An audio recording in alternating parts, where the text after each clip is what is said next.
trabalho. Aí pela manhã eles tomavam uma dose de cachaça, que era para ser estimulante. O sino, por ele ser muito antigo, ele também contém uma lenda.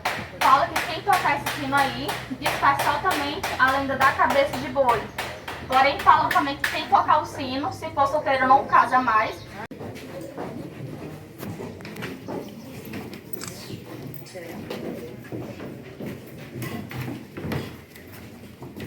Bom, gente, aí aqui nessa sala temos também a fotografia do Gaudioso Bezerra. Ele comprou essa fazenda em 1930 do Juvenal de Carvalho. Desde essa época a fazenda não foi mais vendida, é só passada de geração. Hoje ela pertence ao neto do Gaudioso, que se chama Hipólito Rodrigues. Atualmente o Hipólito ele já tem 73 anos de idade. Aí na próxima sala daqui a pouco também vamos contar um pouco da história dele. Aí vocês também podem observar na casa o chão, que contém várias falhas. Todas as falhas elas foram construídas de forma proposital, para que os senhores e João de cima tentar observar e escutar todos os escravizados faziam lá por baixo.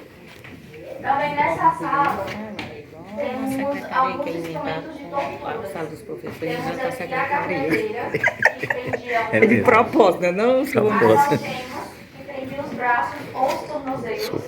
E aqui no meio temos... Vamos igual, meu povo.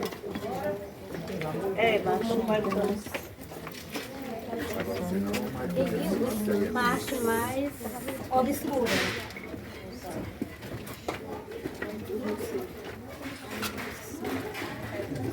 Quem tem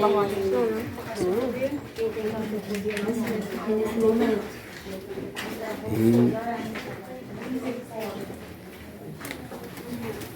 Vida do escravo era nesse lugar. Você está deixar aqui.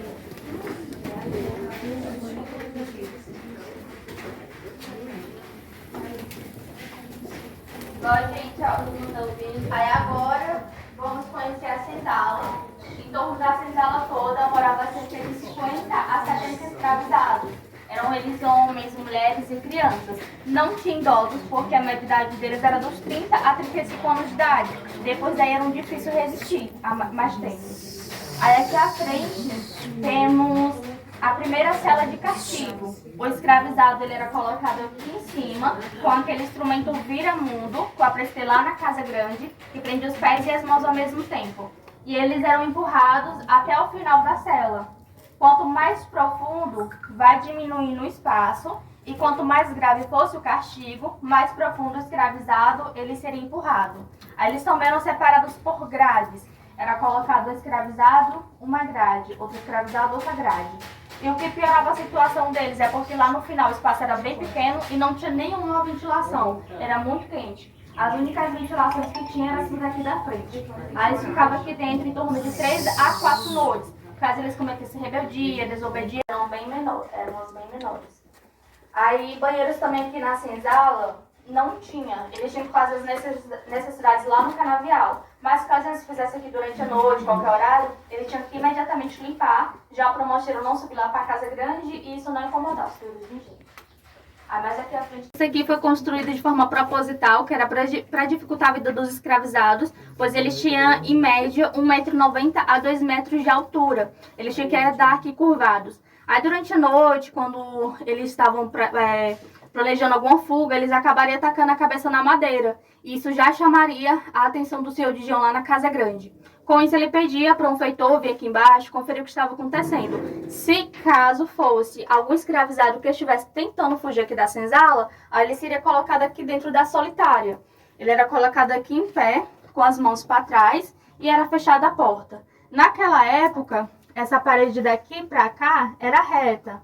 Aí essa cavidade aqui, eles que cavaram com as unhas, que era para ganhar espaço e se afastar da porta. Porque naquela época a porta não era essa daqui, era outra. E a porta de antigamente ela continha vários pregos com as pontas para dentro, que era para evitar que eles cochilassem, empurrassem ou tentassem fugir novamente. Se fizesse isso, eles teriam seu peito perfurado. Aí eles ficavam aqui durante 1 a 2 dias inteiros, sem se alimentar e sem beber. O máximo 2 dias, porque os senhores de Gion não queriam correr o risco de perder o escravizado.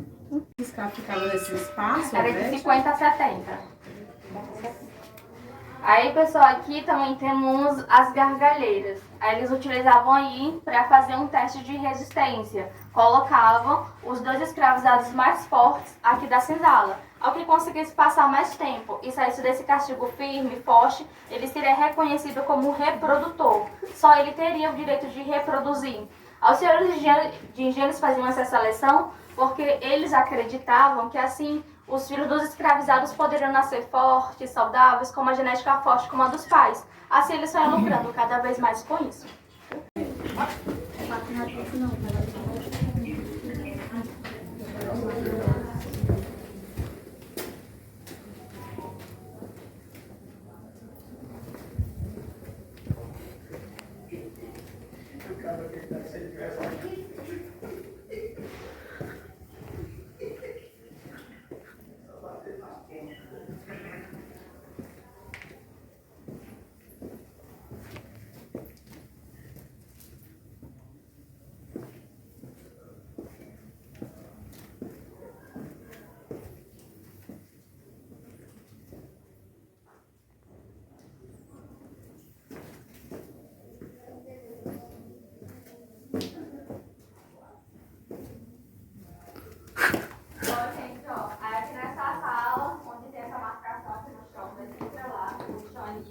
É o túmulo da ama de leite.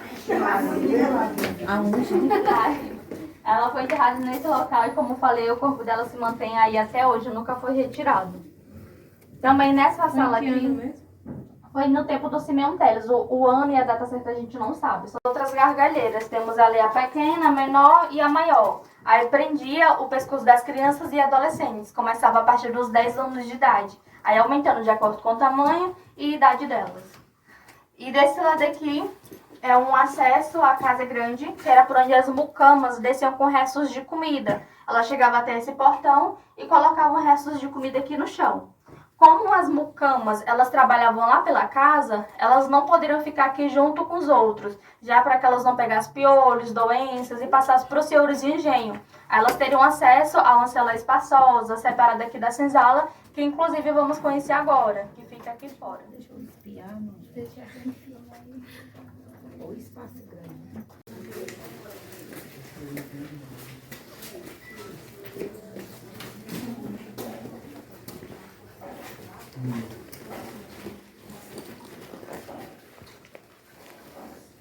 Aí aqui nesse local moravam 10 mucamas. Elas dormiam em esteiras de palhas no chão, eram bem vestidas, alimentadas. Aí temos também nessa sala esse acesso que dava à casa grande, que era por onde o senhor engenho, a esposa dele, dava um mandato para a mucama ir trabalhar lá na casa. Ela ia ao encontro deles por essa porta aqui do lado. Aí também pela janela, o senhor engenho, quando ele estava só, sem sua esposa, ele vinha por lá e apontava a mucama que ele queria abusar sexualmente. A que ele escolhesse tinha que ir ao encontro dele. E se ela se recusasse aí, ela seria castigada. E se a esposa dele descobrisse a traição, ela seria castigada da mesma forma. A esposa do coronel, ela pegava a mucama, cortava todo o seu cabelo, cortava o seu rosto, as chicotadas e também extraía alguns dentes a sangue frio. Isso para que ela ficasse feia e o senhor de Geu não voltasse a olhar para ela.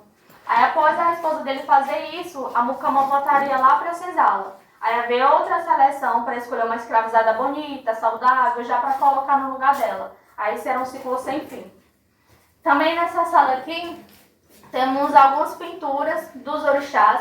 Elas foram feitas para a gente dar uma pequena explicação da religião deles. Eles eram proibidos de cultuar sua religião africana aqui no Brasil e em outros países também. Os escravizados criaram o secretismo religioso. O secretismo era uma forma deles associarem cada orixá desse a um santo da Igreja Católica. Assim eles poderiam cultuar sua religião de uma forma disfarçada, oculta, sem ninguém descobrir. Como, por exemplo, a Iemanjá associava a Nossa Senhora da Assunção, o Ogum São Jorge, o Molu São Lázaro, Oxalá Jesus Cristo, Iansã Santa Bárbara, a Oxum a Nossa Senhora, e assim ia. Caso eles fossem descobertos pelos senhores de engenho, pela Igreja Católica na época, que também tinha um grande poder, que eles estavam fazendo um secretismo, eles seriam sentenciados, porque a única religião que eles poderiam cultuar era o catolicismo. É então que quando os escravizados morriam, eles não poderiam ser enterrados em terras cristãs, cemitérios, eles eram enterrados num canavial, Porque as pessoas daquela época acreditavam que eles eram pessoas sem almas, pagãos, por justamente cultuar sua religião, os seus orixás. Aí, inclusive, vamos conhecer também o Canavial, que era o local onde eles eram enterrados. Lá na época eles chamavam de Alameda da Labuta, que significa caminho do trabalho. Aí vamos passar por lá e também pelo cemitério deles.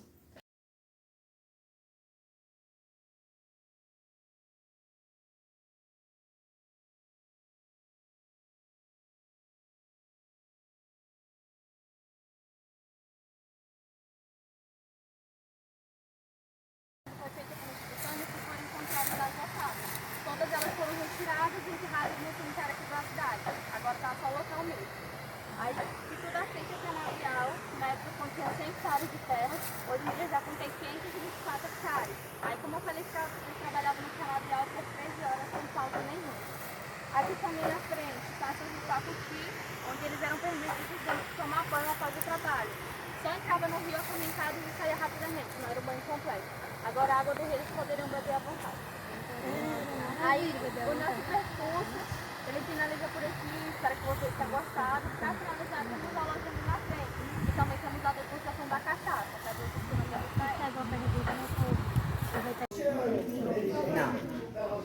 Essa é mais suave, essa é um pouco mais forte, né? Tem que tomar o jeito, tomou uma já.